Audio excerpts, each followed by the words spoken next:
Hi friends, మీకు ఒక కథ చెప్తా. ఒక రాజుకు ఒక డౌట్ వచ్చింది. ఆ డౌట్ క్లియర్ చేయడానికి కోసం మంత్రిని పిలిపించి, మంత్రి నాకు ఒక పెద్ద డౌట్ వచ్చింది, నాకు చాలా అర్థం కాని విషయము, ఒక విషయం మీరు ఏమన్నా చేసి ఎక్కడ తెలుసుకుంటావో తెలుసుకొని నాకు చెప్పు అన్నాడట. చెప్పండి రాజా, ఏం కావాలనో, ఏ డౌటో నాకు చెప్పండి, నేను దాని గురించి తెలుసుకుంటా అన్నాడట. ఏ బావిలో పడితే మనిషి బయటకు రావడం అసాధ్యమో అది తెలుసుకొని రా మంత్రి అన్నాడట. సరే అని చెప్పి ఆ మంత్రి ఊర్లు రాష్ట్రాలు అన్నీ తిరిగినంట.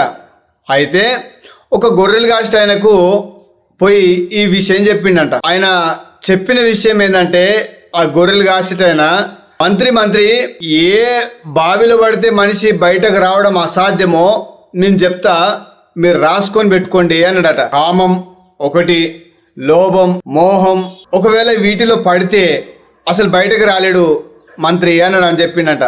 నిజంగా ఆ బావి చాలా లోతైంది, అసలు అందులోకి వెళ్ళి బయటకు రావడమే మనిషి అసాధ్యం. అందుకోసమే కామమైన, లోభమైన, మోహమైన ఏదైనా సరే దాంట్లో పడ్డవాడు బయటకు రావడం అసాధ్యమని చెప్తే, అరే ఎంత విచిత్రంగాని చెప్పి అనుకొని రాజుకు పోయి చెప్పిండట. రాజుకు పోయి చెప్తే ఆ రాజు ఆ గొర్రెలు కాష్టానికి పిలిపియనంటే పిలిపించిండట.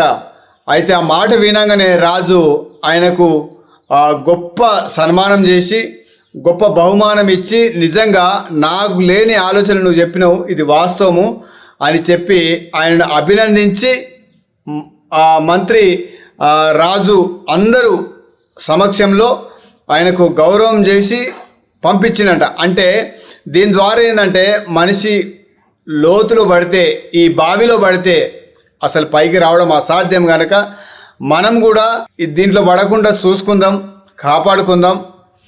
లైఫ్లో జీవితంలో సక్సెస్ కావాలంటే ఇవి ఉండకుండా చూసుకోవాలని ఈ కథ యొక్క ఉద్దేశం. సరేనా? Thank you. జై హింద్, జై భారత్, వందే మాతరం.